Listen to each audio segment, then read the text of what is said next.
Bonjour à tous, aujourd'hui je suis avec Michael Blasi, DG de Lindab France, un grand industriel de la ventilation. I decided to hack you.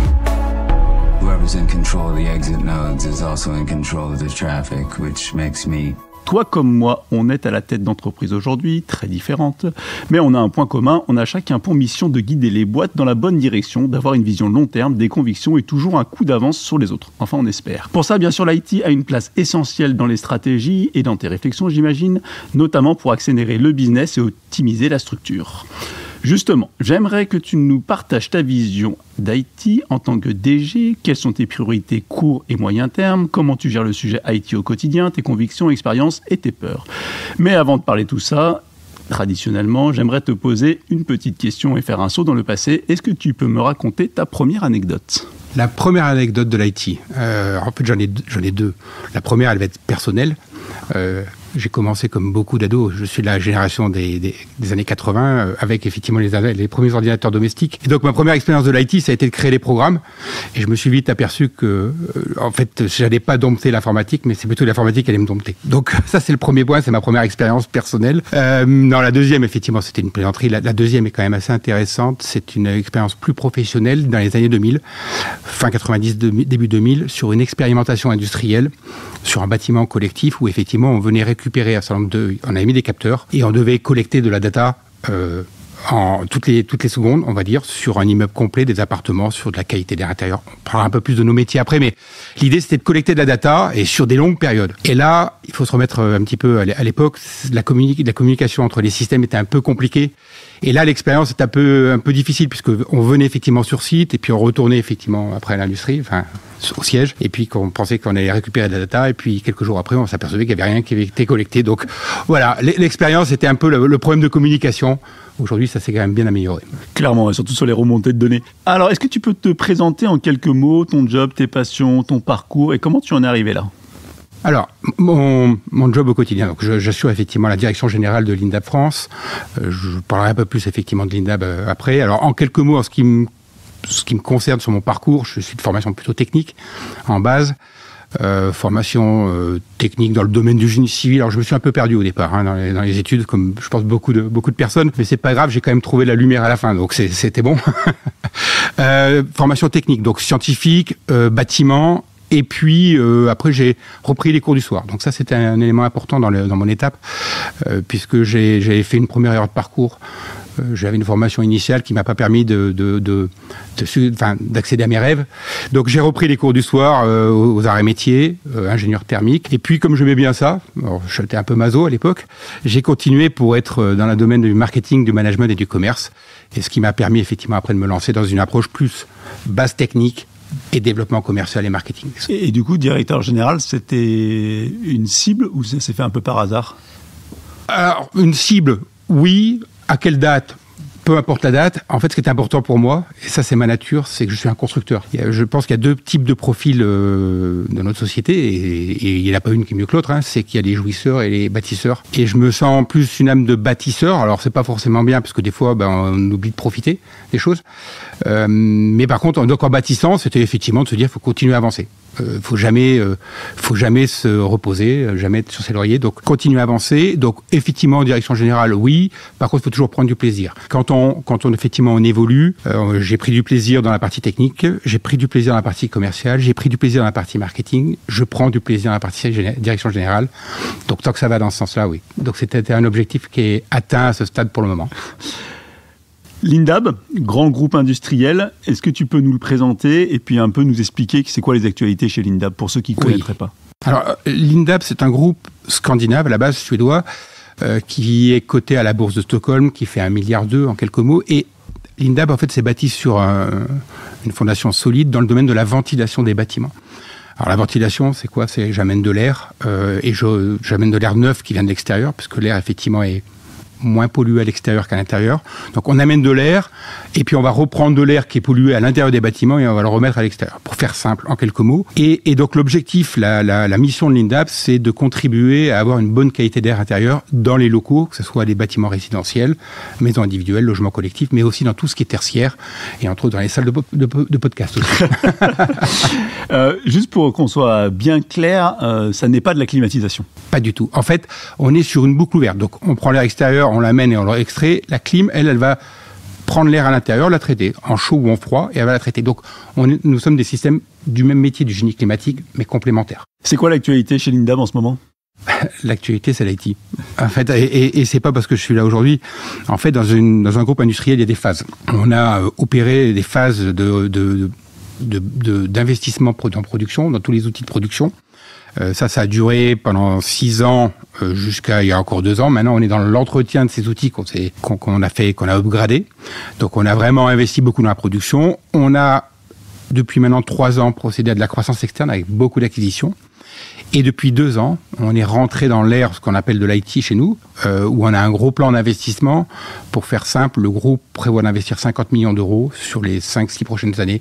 Donc ça a déjà commencé, et on peut en parler, puisque l'actualité de la filiale que je gère en France, actuellement, c'est le basculement de RP. Donc ça fait 1 an qu'on travaille dessus. Donc vous voyez, l'IT... Toujours des projets simples. Voilà, on est dans les lumières actuellement. Allez, on va attaquer le sujet de ce podcast. On va discuter, et ce qui va nous intéresser, c'est le rapport de la direction générale et du DG en particulier à tous les sujets que je vais évoquer là. On va parler cybersécurité, on va parler business, hébergement, data, IA et potentiellement plein d'autres. Je ne sais pas si on aura le temps de tout traiter, donc on va essayer de comme d'habitude, d'aller un petit peu dans le fond des choses. Déjà, premièrement, en tant que directeur général, c'est quoi ton rapport à l'IT ? Alors, l'IT, c'est une sphère importante, puisque grâce à l'IT, c'est un outil dont on a besoin aujourd'hui. On ne peut pas faire fi de ça, donc on est obligé de vivre avec l'ensemble des outils qui nous permettent d'aller plus vite, d'être plus pertinent, plus performant. Donc ça, c'est le premier rapport. Après, ce qui est important, c'est de comprendre ce que l'on fait avec l'IT. Et ça, c'est le deuxième point qui est un des sujets forts entre le lien d'un directeur général et effectivement un DSI, c'est de pouvoir se dire, voilà, est-ce qu'on se comprend ? Et ça, c'est l'élément le plus important. Aujourd'hui, pas de doute. On a besoin on est dans l'ère effectivement de la data. On pourra sûrement rentrer dans le détail après. Et on est obligé de faire avec les outils. Et les outils, que ça soit technologique, IT, que ça soit l'IA et autres, sont des outils fabuleux qu'il faut apprivoiser et non pas les subir. Et effectivement, savoir comment on les intègre dans un plan, dans une stratégie d'entreprise. Et est-ce que du coup, chez vous, le DSI est au CODIR, COMEX, appelez ça comme vous voulez, c'est-à-dire dans les instances de direction? Exactement. Au niveau du groupe, on a un CIO. Le CIO fait partie des membres, on va dire, du GMT chez nous, qu'on appelle le management, on va dire, mais board.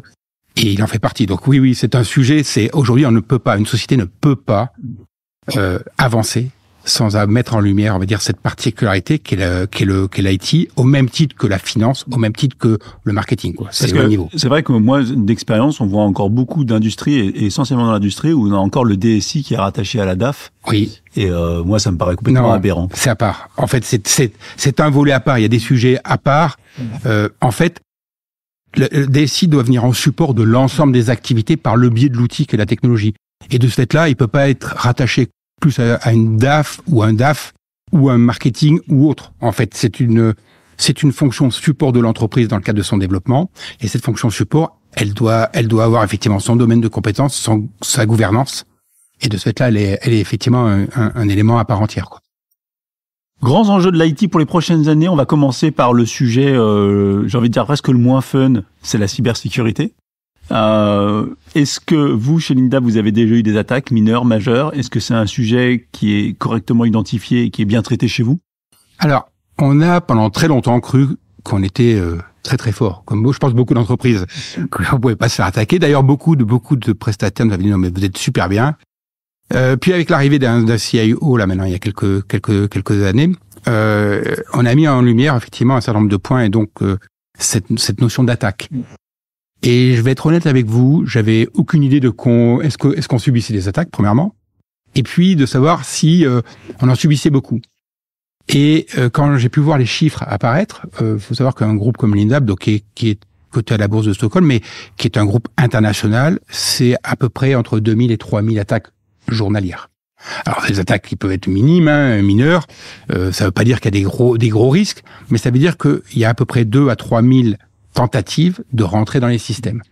Alors, ça me paraissait déjà énorme, et puis en discutant avec d'autres personnes, on va dire, du monde industriel, qui me disent, mais Mickaël, on a eu, nous, l'occasion, sur des moments très spots, très particuliers, où on a subi jusqu'à 1 milliard d'attaques. Donc, effectivement, je pense qu'on se rend pas compte du nombre possible d'attaques par le fait que c'est automatique, c'est lancé. Le but, c'est un peu comme c'est de lancer plein d'attaques pour arriver à rentrer, quoi. Voilà. Ouais, et puis c'est ça, en fait. Donc, je pense réalise maintenant. Ouais, je pense que, comme tu dis, on réalise pas à quel point le monde Internet au sens large, et c'est pas forcément le bon terme, mais c'est le World Wide West, quoi. C'est-à-dire qu'en fait, c'est les cow-boys et c'est tout automatisé. Et en fait, c'est une attaque permanente sur tous les systèmes et compagnie.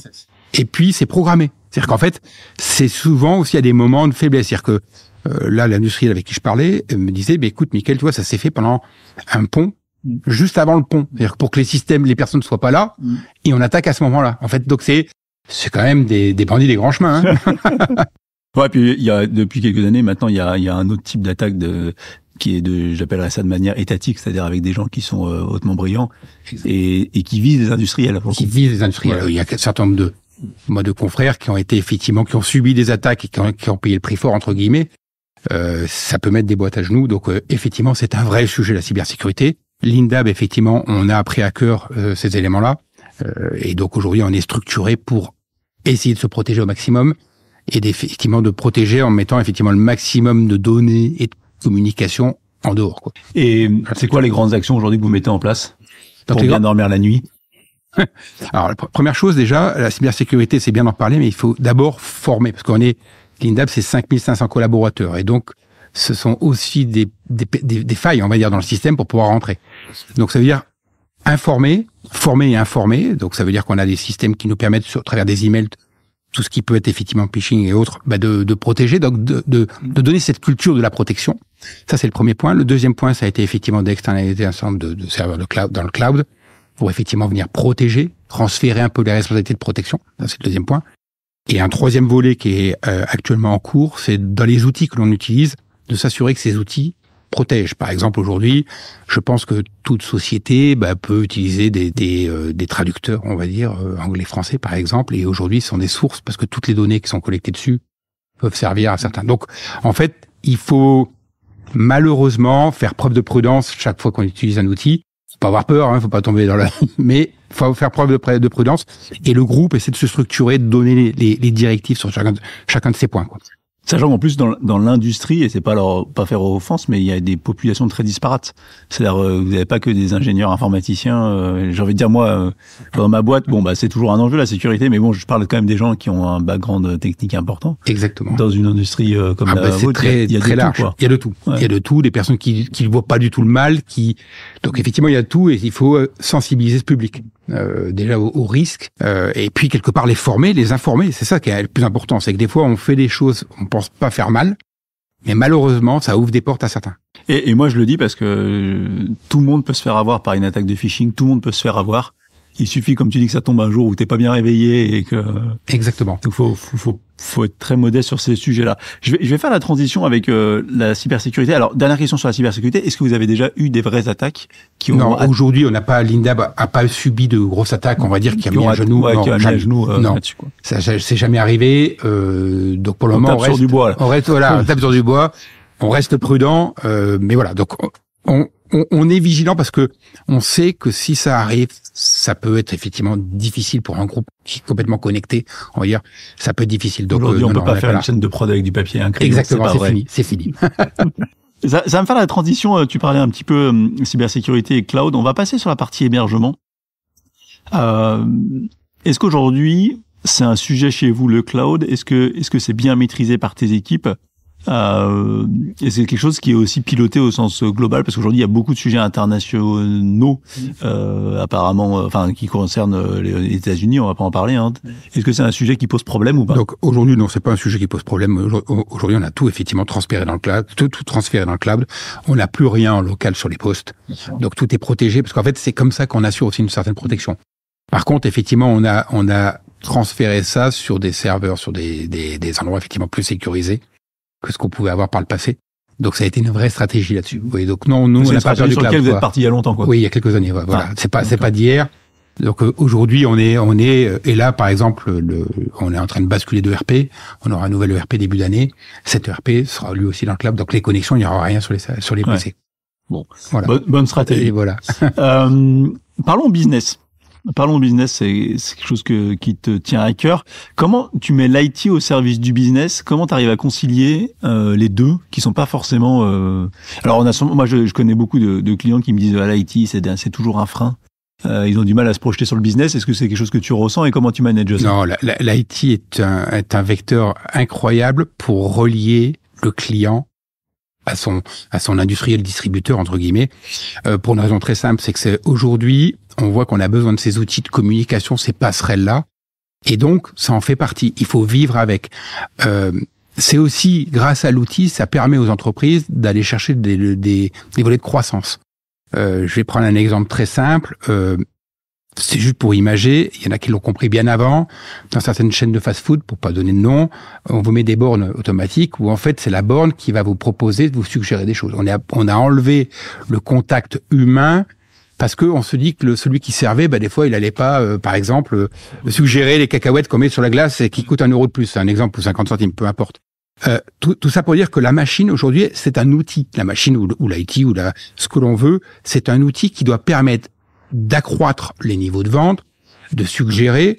Pour autant, ça n'enlève pas l'humain. L'humain doit être là pour accompagner, humaniser un peu tout ça, donner les conseils. Donc la machine, c'est un outil qui permet d'accélérer, c'est un vecteur d'accélération de la communication et de la proposition au client. Et c'est intéressant ce que tu dis là parce que c'est un peu nouveau le côté où l'informatique devient prescripteur. Exactement. C'était pas un truc qui existait il y a 10 ans en arrière. Exactement. L'informatique, il était réceptacle de l'information. Et là, on voit de plus en plus. Et je pense que c'est une question que je vais te poser. Est-ce que vous travaillez sur l'autonomisation du client et ce côté un petit peu self-service vis-à-vis de l'INDAB? Exactement. Donc on est en plein dans le sujet.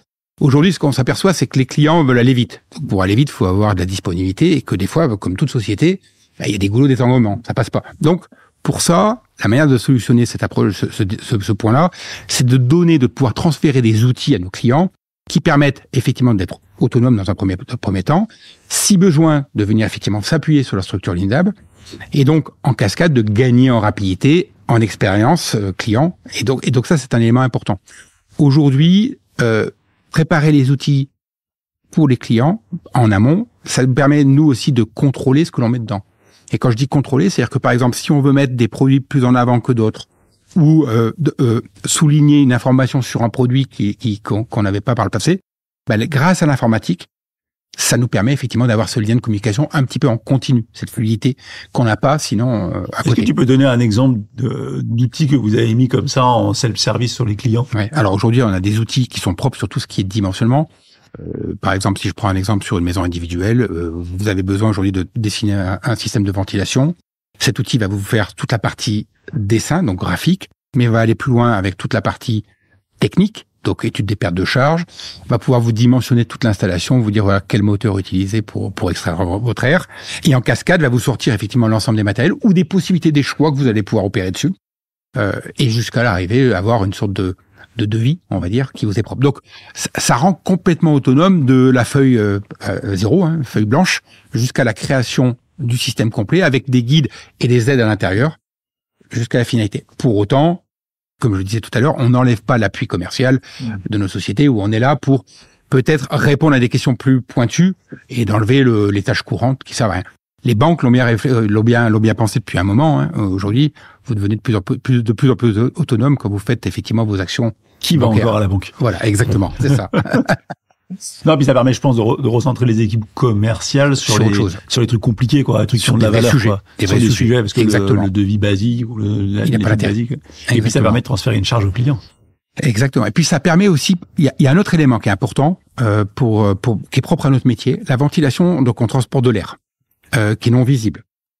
Vous êtes dans votre maison, vous ne voyez pas forcément à quoi sert le système de ventilation, tout le monde ne le sait pas. C'est un élément important parce que un bâtiment, il est étanche. Et donc, si vous n'avez pas d'amener d'air et de reprise d'air, vous êtes dans un thermos. Donc, on comprend facilement.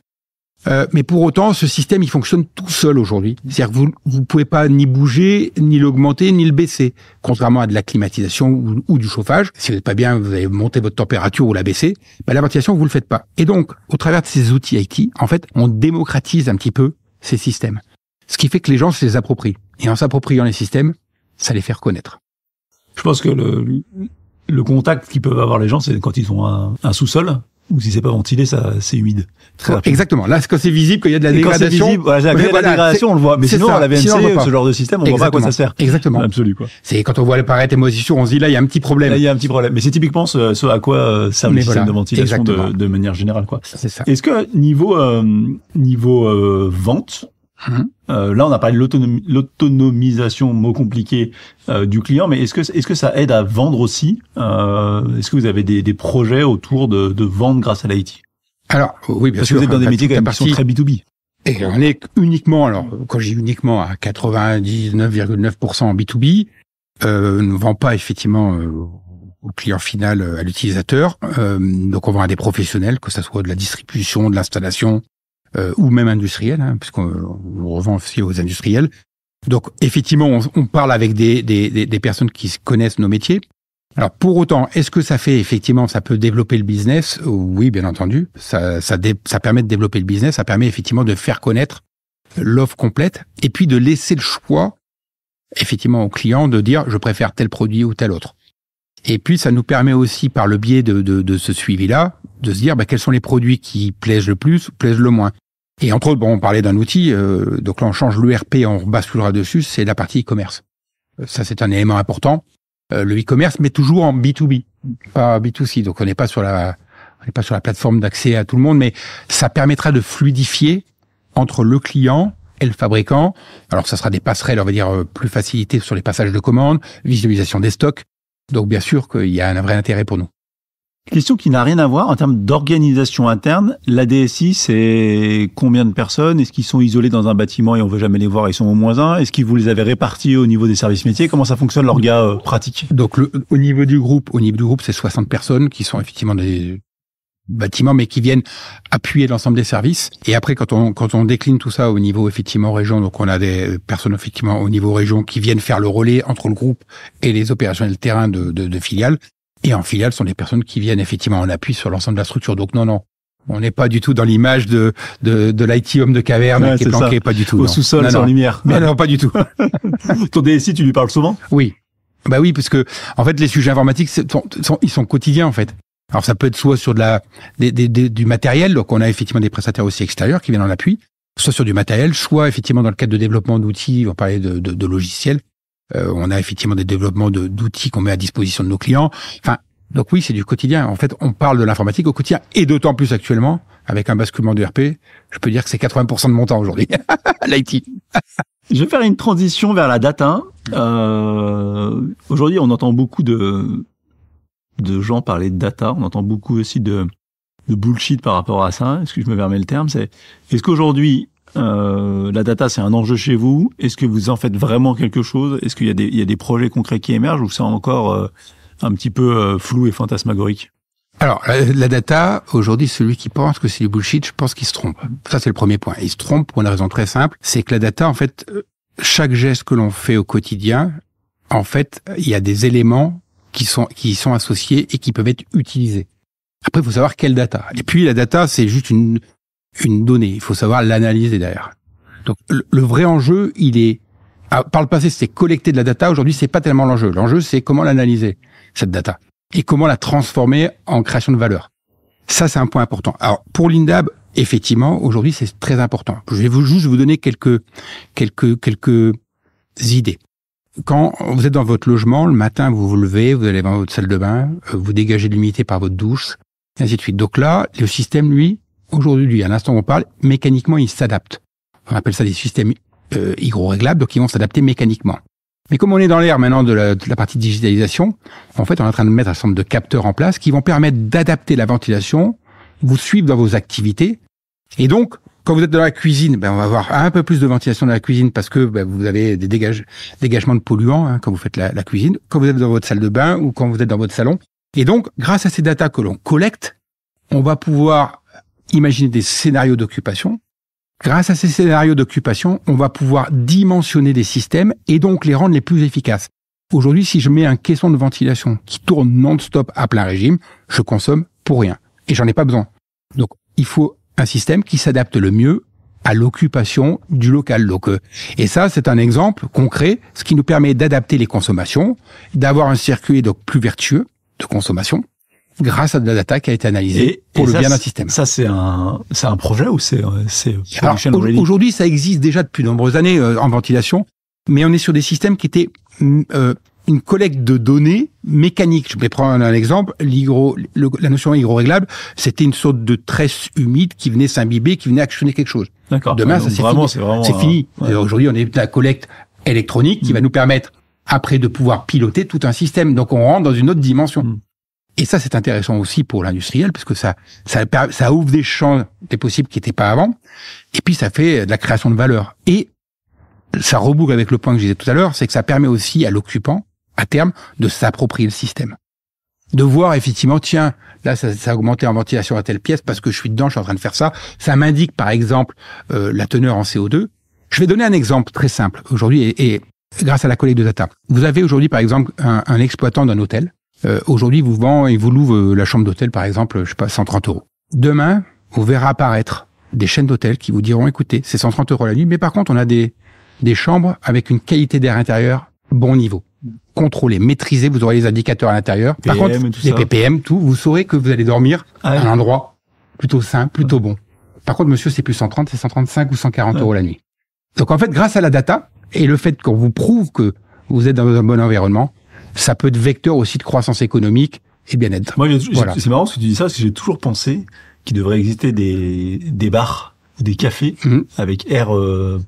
On peut le décliner, j'ai pris l'hôtel, mais on peut le décliner à tout niveau. Je me suis toujours dit que ça marcherait. C'est sûr que ça marcherait. Mais bien sûr. Et donc voilà, donc on rentre, mais ça, vous pouvez pas le faire sans data. Ah ben non. Il faut pouvoir collecter, prouver, montrer, et après, vous pouvez avoir des stratégies de ventilation derrière. Donc, effectivement, donc, ne pas croire, là, dans mon métier, que la data est importante, c'est se tromper. Après, je pense que dans d'autres métiers, c'est pareil, hein. Par contre, la seule chose, c'est de savoir l'analyser. C'est de se dire, j'ai collecté, il faut faire attention à un élément, faut pas que la data vienne scléroser une décision. C'est-à-dire que trop de data, se dire, je sais plus quoi faire. Moi, l'écueil que j'ai chez les clients, c'est que souvent, ils sont en mode, je collecte de la data, et un jour, j'en fais quelque chose. Voilà, et je sais pas quoi faire. Et du coup, ils sont saturés d'infos, et puis en fait, après, ils ont... C'est ça l'enjeu, c'est ça le risque. Le risque, il est là. Ouais, moi, je trouve ça, c'est vraiment un risque de fou, quoi. Ah ben oui, parce qu'en fait, on a des éléments, et puis après, ça peut même scléroser la décision. C'est-à-dire, en fait, je sais plus quoi faire. Trop de data, trop de KPI, exactement. Et ça tue tout, en fait. Ouais.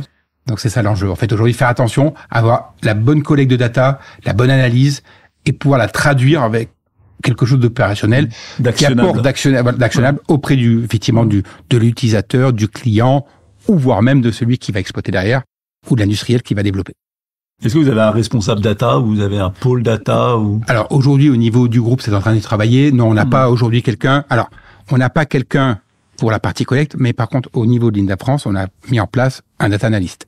Donc lui, il n'a pas pour but de mettre en place un outil, mais lui, il collecte les datas au sein d'un ERP, au sein de toute donnée, et il va les retraduire pour l'ensemble des services, pour dire, là, tu me demandais telle data, telle analyse, ou tel KPI, ou tel outil, je suis capable de le traduire. Donc oui, on a un data analyst en place. Transition data, IA. On est en 2025, on est obligé de parler d'IA. Obligatoire. Premièrement, qu'est-ce que tu en penses? C'est fabuleux. Alors, c'est fabuleux parce que je suis quelqu'un, comme je le disais effectivement tout au début, un peu dans la construction. Et je me dis aujourd'hui, bon, ça y est, ça arrive. Il y aura sûrement des choses à ajuster, mais on ne pourra pas faire sans l'IA. C'est un outil fabuleux quand on l'utilise à bon escient. Ouais, mais juste là, donc faut pas avoir peur, hein. Le développement, à l'époque, quand effectivement les premières machines Jacquard sont arrivées, c'était la fin. Ça allait accélérer les productions, ça allait tuer des emplois. Moi, je pense que l'IA aujourd'hui bien utilisée dans une entreprise, ça permet d'accélérer, d'aller encore plus vite. Alors, le risque, il est là. Est-ce que l'être humain va s'adapter? Jusqu'à présent, il s'est toujours adapté, hein, le principe de Darwin. Est-ce qu'il va s'adapter à quelque chose qui va encore plus vite? Parce que c'est ça, en fait. Ça va beaucoup plus vite. Aujourd'hui, là où des fois perdait du temps à aller demander, par exemple, une information à un de ses collègues au marketing sur telle réglementation. Aujourd'hui, grâce à l'IA en interne, c'est fluidifié. Vous posez la question, vous avez la réponse en instantané. Enfin, juste dans 90% des cas. Juste dans 90% des cas. C'est pour ça que c'est là où il faut faire attention. C'est la validité de la donnée donnée par l'IA. Mais en fait, c'est déjà concrètement, ça aide certaines personnes effectivement à aller plus vite dans leur action.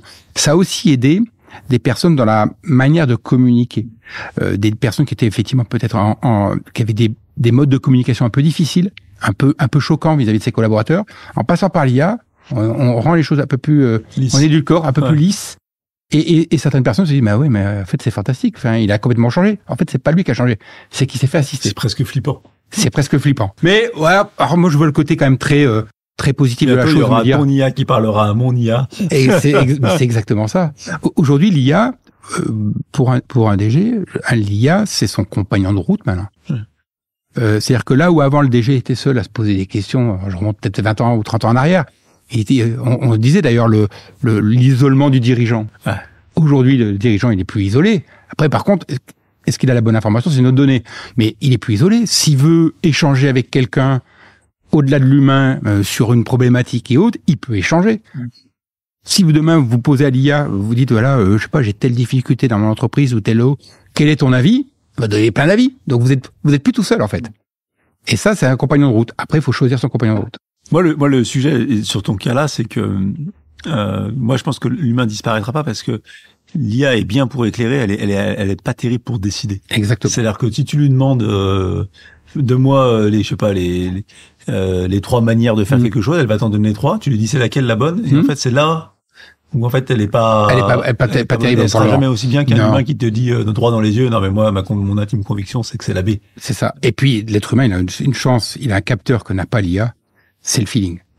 C'est de sentir les choses en amont. Et ça pourra pas l'avoir. Bah, a priori. Bah, pour le moment. C'est quoi les cas d'usage aujourd'hui que vous avez alors, au-delà de effectivement, de ce cas d'usage-là, qui est très intéressant, c'est-à-dire cette espèce de buddy avec qui on peut parler et qui nous aide. Est-ce qu'il y a d'autres cas d'usage sur lesquels vous travaillez? Alors, aujourd'hui, il y a un cas d'usage très simple, c'est qu'on a un certain nombre de tâches. Si je prends, par exemple, un département marketing, un certain nombre de tâches de contact entre le commerce et le marketing sur des données, ça peut être de réglementation et autres. Et donc, le fait de créer des IA effectivement génératives, ça permet de retirer de la charge sur un service, de la charge qui apporte pas de valeur, en fait, qui est juste, voilà, je transfère de l'information, de l'enlever, et donc d'accorder à ce service-là du temps pour faire des missions à valeur ajoutée. Donc, oui, pour une entreprise, le gros intérêt de l'IA, c'est de venir retirer ce que je vais appeler le bruit de fond, on va dire, des activités, de les rendre plus automatisées, donc plus rapides, et donc d'être un accélérateur de business. Et de l'autre côté, de dégager ce temps-là aux équipes qui leur permettent de faire soit effectivement des projets, on va dire, un peu plus intéressants avec valeur ajoutée, ou alors d'accorder un équilibre vie pro, vie perso un peu plus important. Ça m'entraîne sur le sujet RH. Comment vous traitez le sujet RH avec l'IA? Ça c'est une bonne question. Aujourd'hui, on le traite de manière, on va dire, peut-être pas assez forte. Il y aura des vrais sujets. On n'a pas complètement bien attaqué ce sujet pour le moment. Donc la notion, on sait que l'IA peut apporter énormément dans le domaine du RH, énormément. Mais il y a une sorte un petit peu de protection. Le RH, c'est la donnée sensible de l'humain, et donc on a encore un peu de mal à intégrer la notion d'IA derrière. Mais on sait que aujourd'hui l'IA dans une entreprise industrielle peut apporter à 3 niveaux. Elle peut apporter sur les aspects finance, elle peut apporter sur les aspects RH, et elle peut apporter sur les aspects produits marketing. Voilà. Là, on sait que il y a 3 vecteurs forts sur lesquels on peut appuyer. On peut appuyer. En termes d'IA générative, est-ce que vous avez déployé des modèles à la maison? Vous utilisez des modèles, des solutions qui existent sur le marché? Vous payez un abonnement? Alors, voilà. Aujourd'hui, on est sur effectivement des outils qui sont effectivement déjà standards du marché. Alors, ça, c'est un point important. Standard ou customisation, ou spécification des outils. Alors, c'est toujours très difficile à choisir. Pourquoi? Parce qu'on aurait tendance à customiser au maximum pour que ça colle au maximum à son ADN d'entreprise. Donc ça, c'est bien d'un certain côté. C'est ce qui fait aussi la différenciation par rapport aux autres. D'un certain côté, il faut aller vers ça. Et de l'autre, il faut faire attention parce qu'après, il faut que ça puisse être maintenable. Donc il faut s'assurer pour ça d'avoir les bons partenaires qui vous permettent d'assurer une IA qui soit durable dans le temps. Voilà. Donc c'est un peu un équilibre entre les deux. Est-ce qu'il faut prendre des choses du marché? Sûrement pour certaines applications. Est-ce qu'il faut en customiser d'autres? Sûrement pour la différenciation. Est-ce que ça te fait pas peur au niveau de l'IT, toutes les menaces qui arrivent avec l'IA? Non, pas du tout. Comme je disais, je suis plutôt, moi, je me jette dedans. Donc, en fait, je trouve que cette approche-là, elle est, que ça soit avec l'IA ou les technologies, on ne peut pas aller contre-courant. Une rivière, le saumon, il remonte pas, il saute, il peut faire du surplace, mais il peut pas remonter. Là, c'est pareil. C'est-à-dire qu'à un moment donné, on peut pas aller contre-courant. Il faut suivre la musique. Par contre, il faut la suivre intelligemment. Faut pas se jeter n'importe comment dedans. Donc, non, il faut pas avoir peur de l'IA. Il faut au contraire regarder ce que l'IA peut apporter, peut fiabiliser aussi dans les process, dans la communication. C'est un sacré outil. Hein. C'est un sacré outil qui révolutionne beaucoup de choses. Et moi, je reste persuadé qu'aujourd'hui, on en a peut-être peur globalement. Mais il faut savoir que l'IA, aujourd'hui, à l'instant où on parle, donc sur l'évolution qu'il y a eu ces dernières années, elle a dépassé 80% de l'intelligence moyenne de l'être humain. Donc elle dépasse 80% de la population mondiale en termes de capacité intellectuelle. Donc si on veut pas faire ça, je pense que c'est une erreur. Dans 10 ans, c'est quoi pour toi le DG parfait? Le DG parfait, le DG qui reste déjà proche de l'humain. Donc ça, parce qu'il y aura quand même si on parle de Dark Factory ou autre, il y a quand même des chaînes de valeur. Moi, j'y crois pas du tout au Dark Factory. Sur des choses qui sont simples, on va dire des choses où quelque part il y a pas de création de valeur. Pourquoi pas? En fait, on va éliminer des choses où on n'a pas de valeur. C'est pas grave. On déplacera après les personnes sur la création de valeur. Donc, en soi, je suis pas sûr que ce soit destructeur d'emploi. Par contre, parce qu'on peut pas faire de la Dark Factory sur tous les sujets aujourd'hui. Donc, l'être humain est important dès qu'il y a de la création de valeur, de l'innovation. Ça, sont les éléments importants. Derrière, se dire que il faut avoir peur dans le futur, non. Il faut vivre avec, continuer à se développer et utiliser tous les outils qui sont à notre portée pour continuer à faire du développement. Et ça, c'est un élément important. Je crois beaucoup, moi, à une donnée quand même qui est importante, qui est forte aujourd'hui, c'est qu'en fait, nos sociétés se transforment. Elles se transforment depuis le XXe siècle. On a créé de la valeur au départ, c'était plutôt les ingénieurs qui créaient de la valeur des sociétés. Puis après, avec le temps, on a pu voir dans les années 50-60 la main mise par le commerce sur les sociétés. Pourquoi? Parce que le commerce disait, mais toi, tu l'as développé, c'est bien, mais moi, je vais l'étendre, je vais le vendre, je vais l'étendre. Donc ça, c'était bien. Puis dans les années, effectivement, 90, c'est arrivé une autre forme, on va dire, même 80, une autre forme qui était plus le commerce, mais qui était la finance, qui a effectivement expliqué au commerce qu'il fallait faire différemment pour rationaliser, donc optimiser tout ça. Et là, aujourd'hui, je suis assez à l'aise avec une vision qu'a un financier et un économiste assez important qui est Monsieur Le Certine, qui lui dit une chose. Il dit actuellement, ce qu'on n'en voit pas avec la big data, c'est que les sociétés se transforment et que le financier qui est plutôt à la tête aujourd'hui des sociétés, demain sera plutôt un mathématicien. Donc en fait, on est en train de transférer, on va dire, ces sociétés, elles évoluent. Et donc, le DG demain sera peut-être quelqu'un qui sera capable d'analyser les données, d'avoir un esprit très synthétique par rapport à ça, d'où l'utilité de l'IT pour savoir synthétiser cette donnée, synthétiser et pouvoir effectivement donner aux dirigeants la capacité de décider vite et dans le bon choix. Donc oui, il faut vivre avec. Un DG mathématicien. Je pense qu'on va s'arrêter là parce que je trouve que c'est éclairant. Pour finir ce podcast, j'aimerais bien qu'on avance sur des conseils et puis un petit peu d'ouvrir les perspectives. Est-ce que tu as un conseil pour quelqu'un qui souhaiterait être DG et qui souhaiterait qui souhaiterait se poser la question de savoir comment bien aborder l'IT? Oui. Alors là, j'ai un conseil pour l'avoir vécu. C'est un élément important.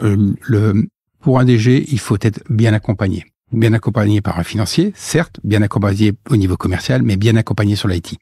C'est comme à titre privé, hein, il est bon d'avoir un bon notaire, et là c'est pareil, il vous faut effectivement un bon DSI capable de vous éclairer sur ce qui est possible de faire, de pas faire, capable de aussi rendre plus simpliste l'approche, vous l'expliquer, parce qu'effectivement quand on est soit DG ou même directeur marketing ou autre, on n'a pas forcément le même vocabulaire, la même connaissance des choses. Historique. Voilà. Et donc le rôle du DSI, il faut qu'aujourd'hui il arrive à expliquer à un DG de manière simple, avec des images simples, ce qu'il va être capable de gagner en développant tel système ou telle technologie. Et donc, Le rôle, il est important. C'est un rôle de conseiller. C'est aussi un rôle de visionnaire qu'on attend du DSI. En fait, c'est savoir comment taper 2 coups devant, quoi. Donc, si on devait donner un conseil aux DSI qui nous écoutent, ça serait, si je résume ta pensée, c'est être capable d'éclairer les choix. Exactement. Et d'avoir une vision. C'est exactement les 2 choses. C'est pas uniquement que d'éclairer les choix, c'est aussi d'avoir une vision et de la partager avec le DG. Et c'est là où l'outil, après la technologie, vient en appui d'une stratégie d'entreprise. Dernière question traditionnelle. Est-ce que tu as encore un rêve technologique? Est-ce qu'il y a un truc où tu te dis, j'aimerais bien que ça apparaisse dans les 10, 20, 30 prochaines années? Oui, alors... Mais c'est pas forcément lié à l'IT. Non, mais tout à fait. Alors, le rêve technologique, il est assez simple. Déjà, premièrement, je crois en l'humain. Alors, c'est un peu contradictoire, je crois en l'humain. Donc, pour moi, la partie, ce que je vais appeler machine, doit rapprocher. Elle doit pas éloigner, elle doit rapprocher l'être humain. Ça, c'est le premier point. Elle doit aussi... le développement technologique ne doit pas faire peur. Doit être quelque chose, effectivement, qui est assimilable et qui doit procurer du plaisir. Ça, c'est un élément important. Alors, si je concrétise ça par quelque chose de plus pragmatique, plus imagé, moi, je rêve d'une chose, c'est de la machine, soit à remonter le temps ou à se mettre dans le futur. Pour aller soit prendre du temps pour revoir un peu le passé, mais aussi pouvoir aller voir dans le futur comment ça va se dérouler, parce que je suis toujours quelqu'un de curieux. Voilà. Bon. C'est marrant parce que moi, le passé ne m'intéresse pas du tout. Ouais. J'ai aucune envie d'aller dans le passé. Par contre, dans le futur. Mais je me dis que si la machine, elle peut aller dans le futur et dans le passé, ça m'intéresse. Donc voilà un petit peu la vision que je peux en avoir. Merci Mickaël, c'était très intéressant. Comme d'habitude, sur chaque épisode de podcast, on mettra ton lien LinkedIn. Et puis pour ceux qui auraient des questions ou des... Avec grand plaisir. Et puis ceux qui s'intéresseraient à l'INDAB, est-ce que vous recrutez aujourd'hui? On recrute tout le temps. C'est ouvert sur tous les postes aujourd'hui. Globalement, c'est... Ça fait plaisir. Bah, l'humain, comme je disais tout à l'heure, c'est au centre de tout. Et donc, les sociétés, effectivement, continuent à se développer, à se transformer. On a aussi des filiales qui sont importantes sur le territoire français. Donc oui, on recrute tout le temps. Merci. Merci.